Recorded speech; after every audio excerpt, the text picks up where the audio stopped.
Good morning everyone. BEd second year paper है आपका assessment for learning. मैंने आपको पढ़ाया था वर्गांतरों का वर्गीकरण। आज मैं आपको पढ़ाऊंगी आवर्ती वितरण कि आवर्ती वितरण क्या होता है। सबसे पहले हम आवर्ती वितरण क्या होता है ये देखेंगे। तो आवर्ती वितरण में हमें सबसे पहले क्या निकालना होता है, उसका मध्य बिंदु निकालना होता है। तो मध्य बिंदु किस तरीके से निकाला जाता है, प्रैक्टिकली हम ये कह सकते हैं, सवाल जब हम करेंगे तब हम उसको स्टैटिक्स के में देखेंगे कि मध्य बिंदु किस तरीके से निकलता है। अभी हम उसकी थ्योरी पढ़ेंगे कि हाँ मध्य बिंदु को निकालने की थ्योरी क्या होती है, क्योंकि आपके थ्योरी भी आती है और सवाल भी आता है, दोनों ही आते हैं, इसलिए आपको दोनों ही चीजें करवानी जरूरी है। तो है आपका टॉपिक आवर्ती वितरण।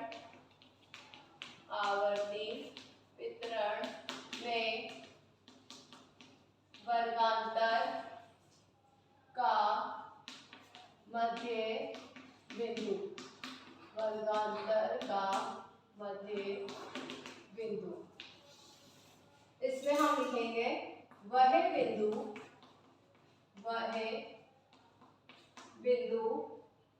जो कि किसी वर्ग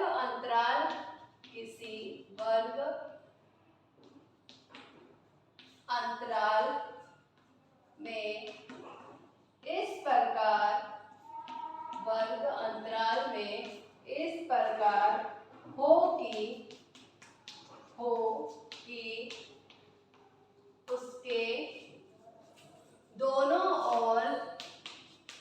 उसके दोनों और बराबर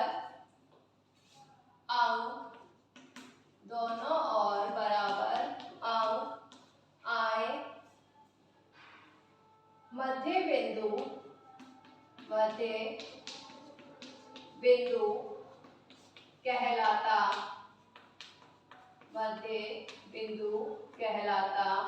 है। मध्य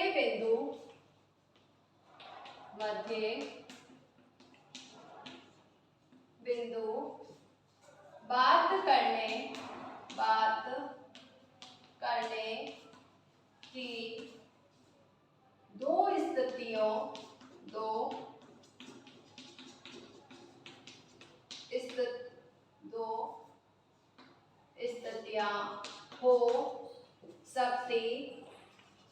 दो स्थितियां हो सकती है।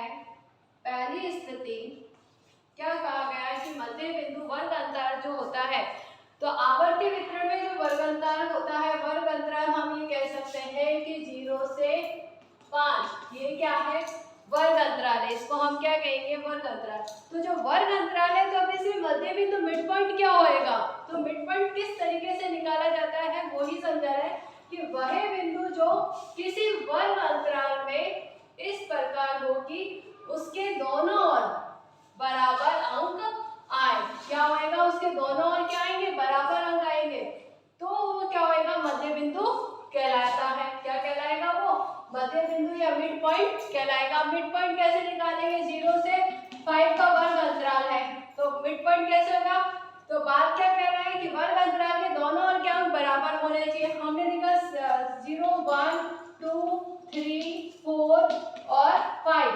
अब हमारे को बीच का मिड पॉइंट निकालना, मिड पॉइंट निकालेंगे तो यहाँ से भी अंक इक्वल होने चाहिए और यहाँ से भी अंक इक्वल होने चाहिए। अब क्या बच रहा है, बीच में 2 नंबर बच रहे हैं, तो हमें मिड पॉइंट लेना, तो हम मिड पॉइंट क्या लेंगे, तब इस कंडीशन में हम क्या करेंगे, इन सबको जोड़ेंगे और सबको जोड़ने पे उस कितने नंबर है उसका हम डिवाइड करते हैं, उस अकॉर्डिंग में मिड पॉइंट निकलता है।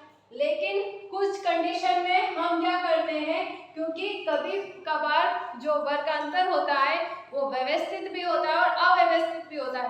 जब व्यवस्थित वर्गांतर होएगा तब तो हम क्या करेंगे, इसको काउंट कर लेंगे, और अव्यवस्थित में हम इसको प्लस करके काउंट करके और फिर उसको डिवाइडेड करके निकालेंगे। तो इस पोजीशन में जब, तो इस तरीके से भी 2.5 निकाल दिया, क्योंकि 2.5 में 3 भी आता है और ये भी आता है। सपोज मान लो कभी हमारे पास में वर्गांतर है 1 to 5, अब 1 to 5 में तो हम इसमें तो क्या आ जाएगा, 3 बीच का मिड पॉइंट आ जाएगा, वर्ग अंतर आ जाएगा। इस तरीके से भी हम मध्य बिंदु निकाल सकते हैं। तो मध्य बिंदु जब व्यवस्थित वर्ग अंतराल में है और अव्यवस्थित वर्ग अंतराल में, वो उसके ऊपर डिपेंड करता है कि हमें जो आंकड़े दे रखे हैं वो किस तरीके से दे रखे, व्यवस्थित वर्ग अंतराल वाले दे रखे हैं कि अव्यवस्थित वर्ग अंतराल के दे रखे हैं, उसके ऊपर क्या करेगा, मिड पॉइंट डिपेंड करेगा कि हमें मिड पॉइंट किस तरीके से निकालना है। लेकिन थ्योरी वही होगी कि मिड पॉइंट किसे कहते हैं, जब वह बिंदु जो कि किसी भी वर्ग अंतराल में इस प्रकार हो कि उसके दोनों ओर इक्वल या बराबर अंक आए, उसे हम क्या कहेंगे, मध्य बिंदु कहेंगे। सपोज मान लो 2 नंबर में भी क्वेश्चन आ जाता है कि मध्य बिंदु किसे कहते हैं, तो इतनी सी डेफिनेशन लिखिए कि वह बिंदु जो किसी भी वर्ग अंतराल में इस प्रकार हो कि उसके दोनों ओर बराबर अंक आए, वो मध्य बिंदु कहलाता है। और मध्य बिंदु ज्ञात करने के लिए क्या होती है, 2 कंडीशंस होती हैं, या 2 प्रकार से 2 स्थितियों के आधार पर हम मध्य बिंदु याद कर सकते हैं। पहली कंडीशन या पहली स्थिति है जब वर्ग अंतराल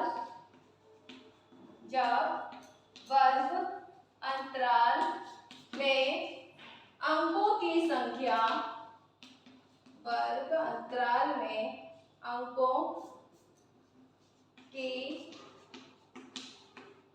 संख्या सम हो, क्या हो, सम हो। पहली कंडीशन तो क्या है, पहली स्थिति तो कि जब वर्ग अंतरालों की संख्या क्या होनी चाहिए, सम होनी चाहिए। तो इस कंडीशन में किस तरीके से निकालेंगे, इस स्थिति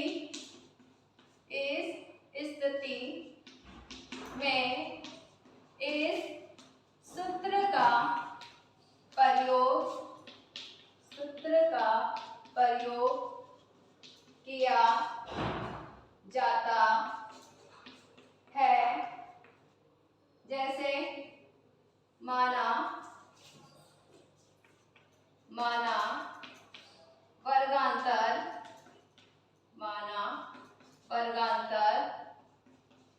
60, 60, 64 है। क्या है, 60 और 64 है। तो जब मैंने अभी कंडीशन बताई थी, तो हम क्या लिखेंगे, 60, 61, 62, 63 और 64। हमने यहाँ से भी इक्वल छोड़ दी और हमने यहाँ से भी क्या छोड़ दी, इक्वल छोड़ी। अब क्या है, सीधी सी बात है, जब सम संख्या है, क्या दे रखा है, जब अंकों की संख्या क्या होनी चाहिए, सम होनी चाहिए।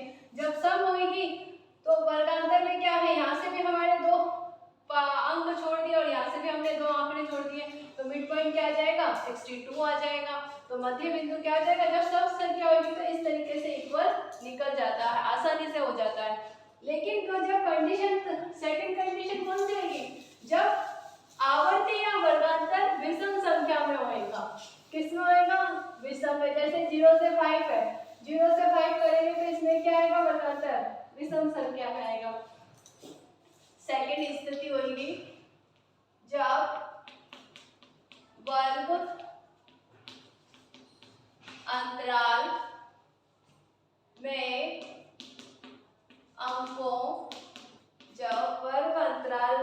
अंकों की संख्या विषम हो। क्या होगी, विषम। जब वर्ग अंतराल में अंकों की संख्या विषम हो, उस कंडीशन में क्या कहेंगे, वर्गांतर 60 से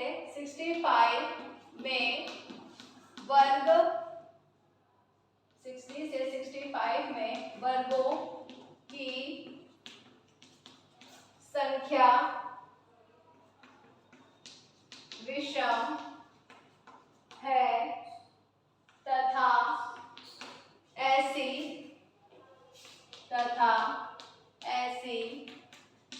स्थिति में मध्य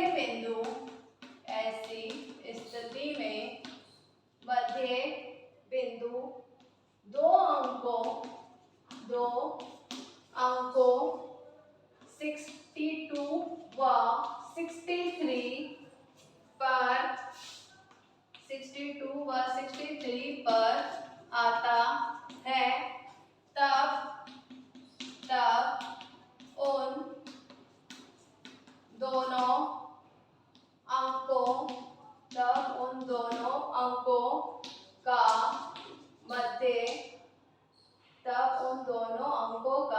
माध्य ज्ञात कर, माध्य ज्ञात कर, माध्य ज्ञात कर, मध्य बिंदु, मध्य बिंदु प्राप्त कर लेते हैं, जैसे 60, 61, 62, 63, 64 और 65। इस तरीके से हमारे को क्या दे रखा है, वर्ग अंतराल है। क्योंकि कौन सी दूसरी स्थिति लिख रखी है, जब विषम संख्या, तो विषम संख्या जब होगी वर्ग अंतराल की, उस कंडीशन में क्या करेंगे, अब यहाँ पर क्या है, हम दोनों तरफ से भी अगर इक्वल छोड़ते हैं तो भी क्या यहाँ पर 2 नंबर बचते हैं। तो जब 2 नंबर बच रहे हैं तो इसका मिड पॉइंट क्या होगा, 62.5, क्योंकि 0.5 लगा दिया जो 63 भी माना जाएगा और 62 भी माना जाएगा। तो इस तरीके से जब हम आवर्ती वितरण देखते हैं वहां पर हमें 2 वर्ग अंतराल पाए जाते हैं कि हमें किस तरीके से, तो जब सम संख्या होगी तब तो हमें दिक्कत आती ही नहीं है, दोनों अंक इक्वल होते हैं। लेकिन विषम संख्या होगी उस जगह पे हम इस तरीके से मिड पॉइंट निकालते हैं, मध्य बिंदु निकालते हैं।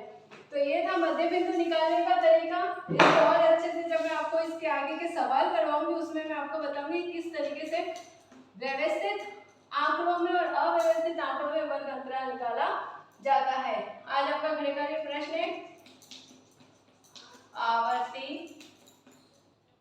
वितरण में मध्य बिंदुओं, मध्य बिंदु को कितने प्रकार